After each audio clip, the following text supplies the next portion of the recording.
फैले विशाल वन क्षेत्र में बसा गऊ घाट, जिसे सूर्य स्मारक के नाम से भी जाना जाता है। सरकारी कागजों में इस स्थान को अमरकोट, हिंदुओं का पवित्र धार्मिक स्थल के नाम से भी जाना जाता है। अबुल फजल की आईने अकबरी तथा ट्रिब्यूनल की दी मुगल एम्पायर में भी गऊ घाट का जिक्र देखने को मिलता है। षोडश, जलभोत, जलभेद, सेवाफल, सिद्धांत रहस्य, सिद्धांत मुक्तावली जैसे महान ग्रंथों की रचना करने वाले विक्रम संवत 1535 वैशाख माह कृष्ण पक्ष एकादशी को दक्षिण भारत में जन्मे महाआचार्य प्रभु श्री वल्लभाचार्य जी ने मथुरा के बाद अपना अगला पड़ाव इसी स्थान पर डाला था। प्रभु श्री वल्लभाचार्य तपस्या, संन्यास तथा बैरागी जीवन के विरुद्ध थे। उनका कहना था कि संसार का कोई भी व्यक्ति भगवान को प्रेम पूर्ण भक्ति के माध्यम से हासिल कर सकता है। भगवान श्री कृष्ण का अवतार माने जाने वाले भगवान श्री वल्लभाचार्य जी ने संपूर्ण भारतीय उपमहाद्वीपों में भ्रमण कर भगवान श्री कृष्ण की ब्रज लीलाओं तथा भगवत लीला का व्याख्यान किया था। वर्ष 1971 में भारत के चौथे राष्ट्रपति वी गिर ने इस विशाल सूर्य स्मृत मंदिर का शिलान्यास किया था। इसी वर्ष 28 अक्टूबर 1971 में उत्तर प्रदेश के तत्कालीन मुख्यमंत्री कमलापत त्रिपाठी ने महाकवि सूरदास जी की प्रतिमा का अनावरण भी किया था। यमुना किनारे बना यह मंदिर अलौकिक है। इस मंदिर से लगभग 1.5 किलोमीटर की दूरी पर रेणुका धाम स्थित है, जिसके समीप महर्षि चमन ऋषि की तपस्थली भी है। यहाँ से लगभग 2 किलोमीटर की दूरी पर शृंगी ऋषि का आश्रम भी है। संपूर्ण धार्मिक स्थलों से घिरा यह क्षेत्र अपने आप में अद्वितीय है। विश्व में एक ऐसा अद्वितीय मंदिर इस स्थान पर देखने को मिलता है, जहां भगवान श्री कृष्ण तथा उनके भक्त सूरदास जी की मूर्तियां एक साथ विराजमान हैं।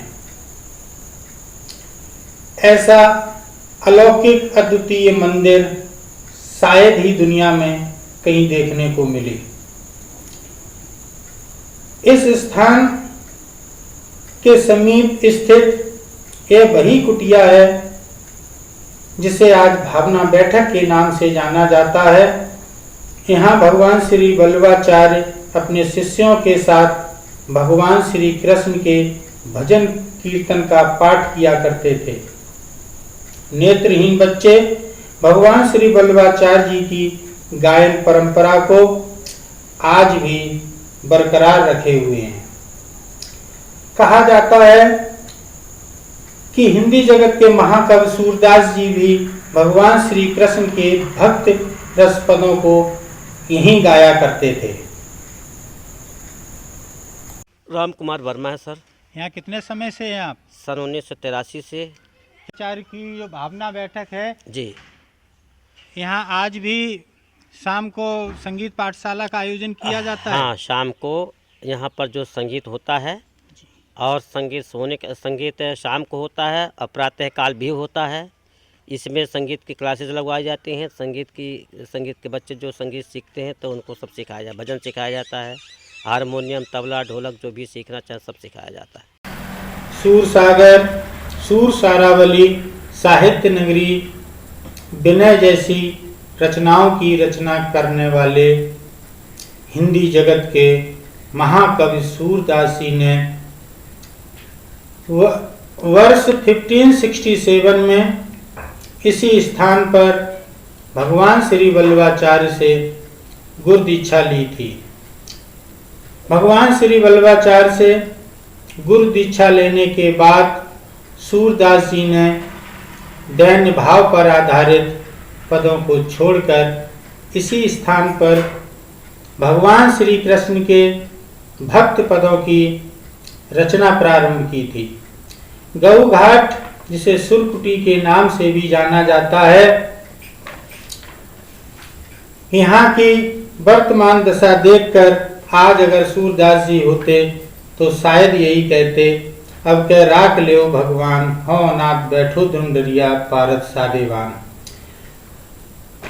सुरकुटी स्थित महाकवि सूरदास जी की टूटी प्रतिमा यहाँ की बदहाली की कहानी खुद ही बयां कर रही है। प्रतिमा के पीछे पड़ी इस गंदगी को उठाने वाला भी कोई नहीं है। सन 1928 में तत्कालीन पुरातत्व महानिदेशक सर जॉन मार्शल ने इस क्षेत्र के विकास के लिए कई महत्वपूर्ण कार्य किए। सन 1978 में भारत के तत्कालीन प्रधानमंत्री मोरारजी देसाई ने गऊ घाट आकर यहाँ के विकास तथा संरक्षण के लिए एक समिति का गठन किया था।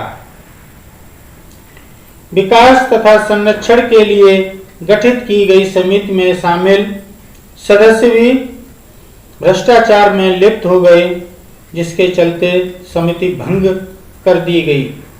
किसी समय यह स्थान कलकत्ता दिल्ली जलमार्ग का प्रमुख केंद्र हुआ करता था। गऊ घाट स्थित 525 वर्ष पुराना एक कुआं है। कहा जाता है एक बार रात में सूरदास जी इस कुएं में गिर गए थे। प्रातःकाल जब शिष्यों ने उनसे पूछा कि आप बाहर कैसे निकले, तो उन्होंने बताया कि भगवान श्री कृष्ण ने ही उन्हें इस कुएं से बाहर निकाला था।